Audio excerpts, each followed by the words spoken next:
प्रधानमंत्री जन कल्याणकारी योजना प्रचार प्रसार अभियान के राष्ट्रीय अध्यक्ष पुष्पेश आर्या एवं दिल्ली प्रदेश अध्यक्ष गुलाब सिंह राठौर ने पश्चिमी दिल्ली जिला का जिला अध्यक्ष मुकेश खंतवाल को बनाया और जिले के संगठन की घोषणा की। इस मौके पर दिल्ली प्रदेश अध्यक्ष गुलाब सिंह राठौर ने बताया कि प्रधानमंत्री जन कल्याणकारी योजना प्रचार प्रसार अभियान दिल्ली प्रदेश में तमाम जरूरतमंद लोगों को प्रधानमंत्री जन कल्याणकारी योजना के तहत मदद दिलाने का काम कर रहा है। देखिए, जहाँ तक मेरा मानना है कि कार्यकर्ताओं के बीच में बैठ के कार्यकर्ताओं के साथ राष्ट्रीय स्तर के पदाधिकारी हों और प्रांत स्तर के पदाधिकारी हों और इतनी गंभीरता के साथ अगर किसी एक जिले का गठन में सभी लोग उपस्थित हैं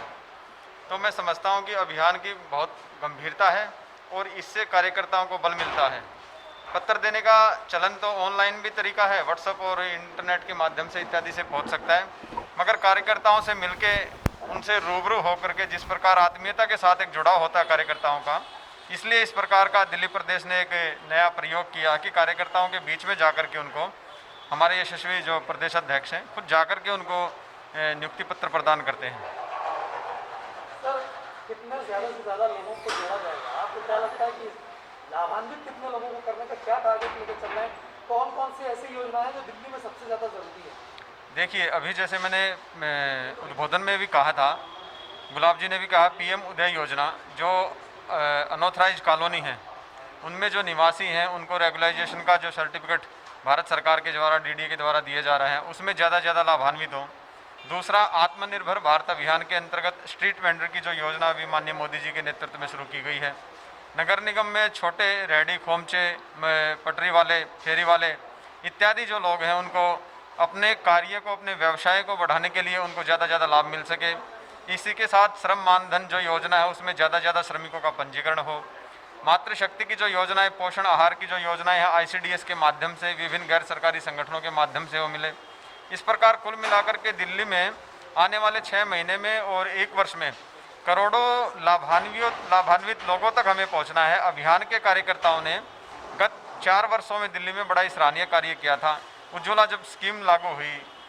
जनधन अकाउंट की जो स्कीम लागू हुई, लोगों ने घर घर जाकर के खाते लोग खुलवाए कार्यकर्ताओं ने और घर घर जाकर के सिलेंडर वितरित इत्यादि किया। इसी प्रकार जो पीएम उदय योजना स्ट्रीट वेंडर जो योजना है अभी वर्तमान में हम और एमएसएमई में केवीआईसी के माध्यम से जो आत्मनिर्भर भारत अभियान के अंतर्गत सूक्ष्म ऋण विभिन्न कुटीर उद्योगों के लिए, लघु उद्योगों के लिए दिए जा रहे हैं। हम नगर निगम के साथ मिलकर, दिल्ली सरकार के साथ मिलकर और भारत सरकार की इस योजना को आगे तक पहुंचाएंगे और लाभान्वितों की संख्या बढ़ाएंगे। सर, मुद्रा ऋण योजना की अगर बात करें,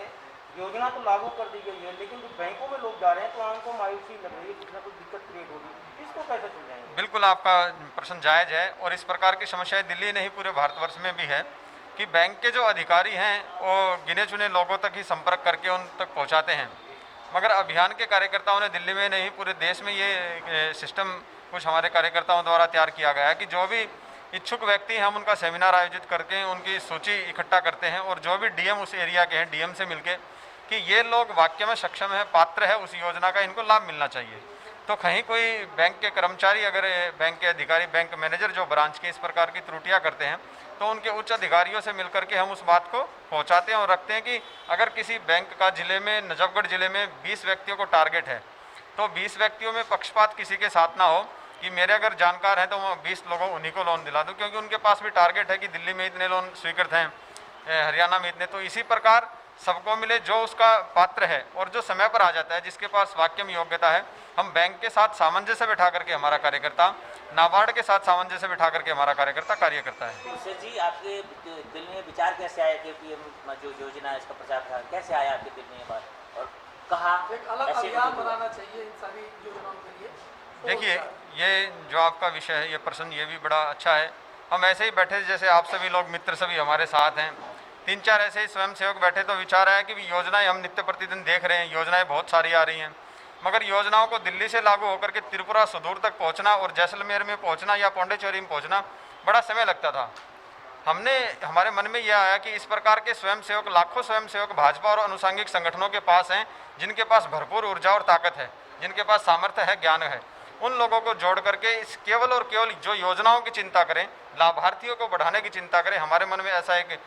विचार आया और हमने उसको मूर्त देने के लिए अपने जो शीर्ष नेतृत्व है, पदाधिकारी हैं, वरिष्ठ हैं हमारे, उनसे चर्चा करके फिर हमने इस अभियान की शुरुआत की। जिस तरह से आपका 2015 में। संगठन दिल्ली में काम कर रहा है और यहाँ पे हमारे जो जी। प्रदेश अध्यक्ष हैं गुलाब जी जिस तरह से मेहनत कर रहे हैं, उस तरह से देश के कितने प्रदेशों में आप इस तरह से सक्रिय हो चुके हैं, इस संगठन को सफलता मिलती जा रही है? देखिए, जिस प्रकार दिल्ली में बहुत ही सराहनीय कार्य हुआ है, ऐसे 18 राज्य हमारे अभी वर्तमान में कार्यरत हैं, जहां बहुत ही मंडल स्तर की टोली हमारी गठित है, जिला स्तर की टोली हमारी गठित है, और दिल्ली के अलावा जो सुदूर ग्रामीण एरिया हैं उनमें कृषि को लेकर के और पशुपालन को लेकर के, महिलाओं की योजनाओं को लेकर के बहुत ज़्यादा आकर्षण लोगों के बीच में है। मैं अपने आप को सौभाग्यशाली मानता हूं अपने कि मुझे इतने सारे लाखों कार्यकर्ताओं के साथ जुड़ने का अवसर मिला है और उनकी नेक नियत भावना से हम लोगों का लाभ दिला रहे हैं, उन तक पहुंच रहे हैं। गुलाब जी, कोरोना काल के समय में शुरुआती दौर में ही इस अभियान की शुरुआत दिल्ली में कर दी गई थी, और ऐसे में जहाँ दिल्ली में लोग आते हैं अपने रोजगार के लिए, और कोरोना के समय में लोगों का रोजगार छूट रहा है, कई जगहों पर लोगों की नौकरी जा रही है, ये अभियान कितना उन लोगों के लिए महत्वपूर्ण हो गया है इस समय को देखते हुए? देखिए, पहले तो ये अभियान 2015 से निरंतर दिल्ली में भी है, काम कर रहा है, परंतु मुझे माननीय पुष्पेश आर्य जी और श्रीमान प्रभारी विनोद झा जी ने मुझे इस कोरोना टाइम पर ये जिम्मेवारी दी। मैं उस समय कह रहा था कि इस समय मैं मिला हूँ क्या तुम्हें, तो बोले इससे बढ़िया और कौन हो सकता है, क्योंकि आप घर में बैठ नहीं सकते और इसमें तुम्हें लोगों के बिना काम चलेगा नहीं, तो आपको ये काम करना पड़ेगा। और संगठन की यही सुंदरता है और कार्यकर्ता की कि जिसको जो जिम्मेवारी मिलती है उसे बखूबी निभाने का काम करता है। इस पीरियड में मैंने देखा कि दिल्ली में जहाँ जहाँ भी हमारा विषय गया और अभियान का विषय गया, वहाँ कार्यकर्ताओं ने बड़ा बखूबी निभाया और तमाम ज़रूरतमंद लोगों को राशन किट के माध्यम से हो, पके भोजन के माध्यम से हो, या मानसिक, सामाजिक, आर्थिक तमाम प्रकार से मदद पहुँचाने का काम किया। इसमें हम लोगों ने काफ़ी सांसदों से भी मदद ली, क्षेत्रीय सरकारों से भी मदद लिया, क्षेत्रीय समाज सेवी संस्थाओं से भी मदद लिया, परंतु किसी को भूखे नहीं रहने दिया गया। ये सबसे बड़ा इस अभियान का मुख्य उद्देश्य था और उस पर हम लोग काफ़ी कामयाब हुए। बीच में अभी बैंकों से भी हम लोग बराबर टाइप कर रहे हैं, क्षेत्रीय SDM से, DM से बराबर कर रहे हैं, और तमाम महिलाओं को, ज़रूरतमंद लोगों को पेंशन से रिलेटेड हो, चाहे विधवा हो, विकलांग है, और चाहे वो मुद्रा लोन के माध्यम से उनको मदद दिलाने का काम करें। हाँ, लेकिन जितनी स्पीड होनी चाहिए, जितना तेज़ी से लोगों को मिलना चाहिए, और जिस तरह की व्यवस्था हुई, तमाम लोगों का काम छूट गए, वो व्यवस्था अभी पूर्ण रूप से नहीं हो पाई है, और वही करने के लिए इन संगठनों का और इस तरह के संगठनात्मक दृष्टि से सबको गठित किया जा रहा है, ताकि दिल्ली में वास्तव में बाहर से आए हुए दूर दराज से लोग यहाँ रोजगार के लिए उन्हें ज़्यादा से ज़्यादा मदद मिल सके और उन लोगों को यहाँ से पलायन ना करना पड़े और वो यहीं पर अच्छे से काम कर सकें। दिल्ली में कितने जिलों का गठन अभी तक? दिल्ली में 14 जिले हैं, यहाँ पर 10 जिलों का गठन हो चुका है और अब मंडलों का गठन विगत इसी 15 दिन के अंदर उनकी सूची जारी हो जाएगी और इसके बाद हमारा बूथ स्तर पर काम चलेगा। एक ही लक्ष्य है कि अंतिम छोर में बैठे हुए व्यक्ति को इसका लाभ मिले, और वो जब लाभान्वित होगा तो जिसकी पृथ्वी यानी धरती मजबूत होगी, ज़मीन मजबूत होगी, उसका आसमान भी मजबूत होता है, और तभी जाकर ये संगठन आगे इस देश का एक नया दिशा दे पाएगा और उस दिशा के साथ ही भारत एक विश्व गुरु बनेगा। इसी कल्पना के साथ ये अभियान काम कर रहा है। गुलाब जी, जिस तरह से आपके जो लोग सुन रहे हैं, आप इस तरह से अभियान, उसी अभियान के जो आपके चुने हुए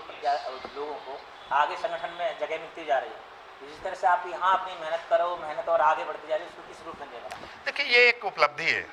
और इसी उपलब्धि के लिए तो सब कुछ किया जाता है कि किए गए कार्यों का अगर सराहना हो और संगठनों द्वारा उनको सराहा जाए और उनको पदोन्नत किया जाए। कोई भी किसी जॉब में जाता है तो चाहता है ना प्रमोशन हो, ऐसे संगठन में जाता है तो प्रमोशन हो। कौन जो मंत्री बनता है वो मुख्यमंत्री बनना चाहता है, मुख्यमंत्री बन के प्रधानमंत्री बनना चाहता है, फिर विश्व गुरु बनना चाहता है। तो अगर हमारे प्रधानमंत्री जी को मैं तो एक आदर्श मानता हूँ कि अगर वो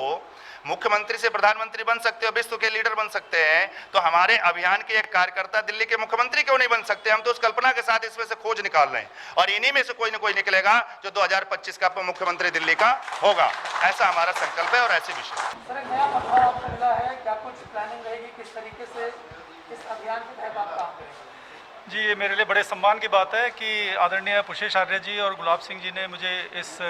पदभार के लायक समझा और बहुत जल्दी हमने एक जिले स्तर की जो अपनी टीम है उसको तैयार किया और बहुत युवा कार्यकर्ताओं को लेकर हम लोग अब आगे बढ़ रहे हैं श्री पुष्पेश आर्य जी और गुलाब सिंह जी के नेतृत्व में। और हमें उम्मीद है कि जो भी प्रधानमंत्री की योजनाएं हैं जो कल्याण के लिए हैं और जो हमें जन जन तक पहुंचानी है उसको हम आगे पहुंचाने में ज़रूर सफल होंगे।